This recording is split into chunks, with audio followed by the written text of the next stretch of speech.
Hello everyone, welcome to the channel. Hope you're having a great day. So today we're going to do something different. We're not working on the Pioneer over there. We're working on our 2016 Dodge Durango. And what is it that we're doing, you ask? Well, it should say in the title.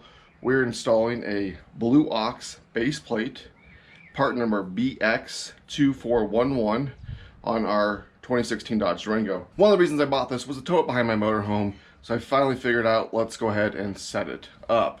Now, if you might be looking at setting stuff up, it is expensive. The initial buy-in is the most expensive. So you gotta buy the brake controller, the tow bar, the safety straps, and the base plate. But after you have all that stuff and you switch vehicles and whatnot, the base plates are only usually $400 to $600. And if you install it yourself, you can save some money. So I did call around. I called 2 or 3 different shops, and they wanted 2 to 3 hours labor, anywhere from $120 to $140 an hour to put this on. And I kind of looked at the instructions, so it looks pretty simple. So let's go ahead and look at what we need. So these are all the parts that come in the package. I have my instructions. Now I bought this separately. You will need red Loctite. You have some clips for your cables.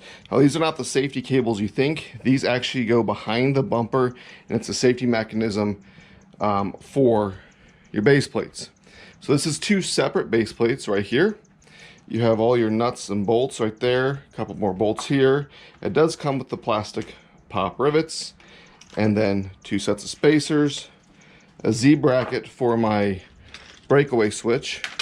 I have the RVI 3 brake controller. All right, so once you have everything laid out, make sure you inventory it before you start pulling your Durango apart. So this install is pretty much the same kit for the Jeep Grand Cherokee. Now it's gonna be a little bit different with the Durango, and the reason that there is 2 different sets of spacers is if you have tow hooks or no tow hooks. I don't have tow hooks on the Durango, so I'll be using these larger spacers instead of these, and that's why it comes with the extra bolts. I'll be using the longer bolts versus the shorter bolts here because I'm not using the tow hooks. So to get started is fairly easy. First thing we're going to do is remove the bumper, and this is probably the scariest part of the whole process. So we're going to remove these 4 push pin tabs here. We're also going to remove this, I think it's a 10 millimeter here, and there's 3 push pins here. Now these 3 you will not be reusing. I went ahead and removed all 3 before I pulled the Durango up on the ramps, because it's easier to get in there to remove those with the wheels turned. Now, like I said, the kit does come with more, but it only comes with 4. You put these in a pop rivet gun. I went out to the store and I bought a couple more. So once you get the 4 push pins out up here, and then the 3 down each side, and the 10 millimeter bolt, we're gonna go ahead and move underneath, and let me show what you gotta remove down there. So with the passenger side looking towards the driver's side, you have a 10 millimeter right here on either side. You have 1, 2, and then another one here. You have 2 13 millimeters back here to drop the skid plate. You have 3 of these. Just do a quarter turn like this.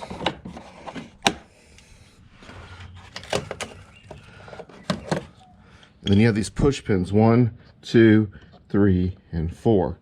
And once that is down, this piece will drop down right. To get everything out, go ahead and just give it a nice little tug, and this will just kind of hang down. Kind of pull your fascia forward, pop this piece out.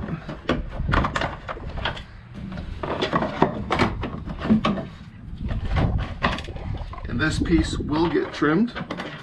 So once we get everything disconnected underneath, if you're equipped with fog lights like I am, you need to remove the connector. It's just a little tab. Make sure you disconnect it on either side before trying to remove the bumper, as you don't want to damage the wiring and cause yourself more work. Once you get your fog lights disconnected, you're going to come down here to your fascia, and it just pops off. Pull. Now be gentle, because once you get back past your bumper, you could end up breaking a tab because it just slides back. So we're going to let that hang. Then we're going to come in here and we're going to pull the bumper off. As you can see, it just comes off on both sides.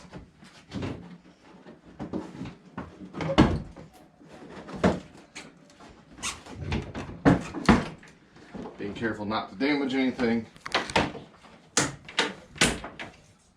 top piece, pull it up. And that is how you remove the bumper on your Dodge Durango. It can be done in 15 minutes. So once you get your bumper off, the next thing you're going to do is you're going to locate the holes to the install with your bracket. And let me show you what you're going to need. So here is the bracket for the passenger side. As you notice, it goes in. And these are the longer spacers because I don't have the tow hooks. If you look up under here, you're going to use the 80mm bolts, the two shortest bolts. The other two holes are right here in the bumper, and this is where the spacers will be used. Now the way this goes is these spacers are going to go here, and you're going to use the standard bolts, which is a 3/8 bolt, and you're going to use, according to instructions, a lock washer, 2 flat washers, put it through, then a nylock nut.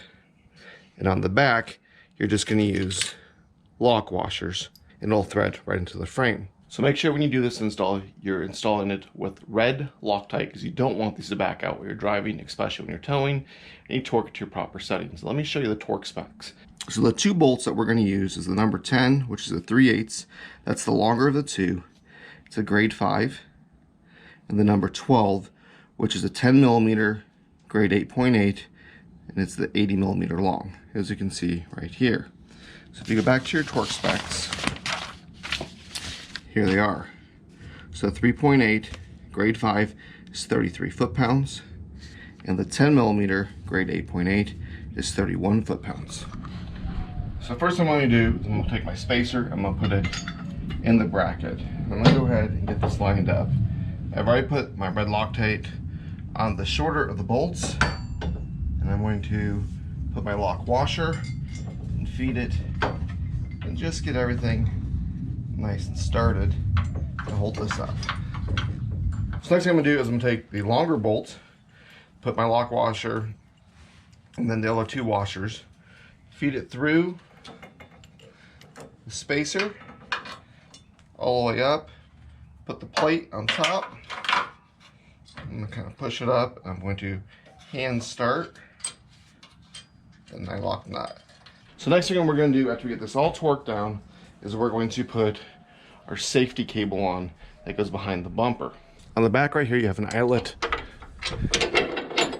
for that. Unfortunately that may rattle a little bit, so you might want to put some electrical tape around it. Then you're going to take your cable and wrap it around the cross member up there. So next thing we're going to do is we are going to mount our Breakaway controller. There is some Velcro on here for your bumper.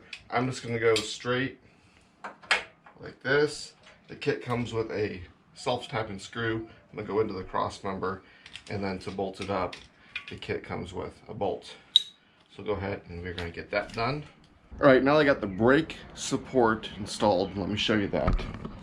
It's just right here. It'll pull out if needed. I routed the cord right here up. Basically followed the hood latch release through here, down. And there's a hole in the firewall with all the wires. I do have about 6 feet of cable. That's not a big deal to me because I can just coil it up when I'm not in use and put it underneath the carpet, and it's out of the way and it's not going to cause any damage. So now we have one more piece to trim before we can start the reassembly process. So on this piece here, the instructions basically say to go from right here and cut this off. And the reason being is with the tow bar here, it will interfere. So to cut this, I'm just going to use a pair of tin snips. That's plastic. It'll cut really easy. You could also use a utility knife if you wanted. So once you get that trimmed, it's as simple as reinstalling everything in reverse order. So we'll put the bumper on first, then we'll head underneath. We'll put the piece we just trimmed on, bolt the splash guard up. Don't forget to plug in your fog lights. So let's get that done. So now that I got these trimmed far enough to get them on, I'm gonna go ahead, reinstall the bumper, and then I will continue trimming just enough to make sure I can get these removable pieces out. There you have it, it's all done, put back together for the most part. I still have one more thing to do. I need to take the pop rivets provided and put them back in the fender liners. I can go ahead and close the hood. I won't be able to do that until I get it off my ramps and turn the wheels. So let me know what you think. I think I did a pretty good job for my first time. I probably need to trim a little bit more right there. It's a little tight.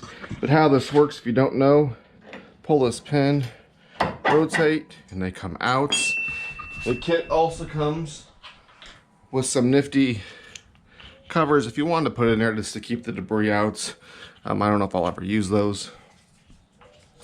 And then to reinstall, just push, rotate, and it locks in like that. And you hook your tow bar up there. There's my Breakaway. For those of you wondering why I don't have an outlet here for the umbilical cord to control all my lights on the Durango, that's because I'm going to use an aftermarket set of tow lights. The only reason I got those instead of wiring this in is cost. I don't plan to tow my Durango more than probably twice a year, maybe 3 times a year, and those are just so much easier. Hope you enjoyed the video. I did look, there's not a lot of videos of towing Dodge Durangos, so don't forget to give me a big thumbs up if you liked the video. Don't forget to subscribe. Until next time.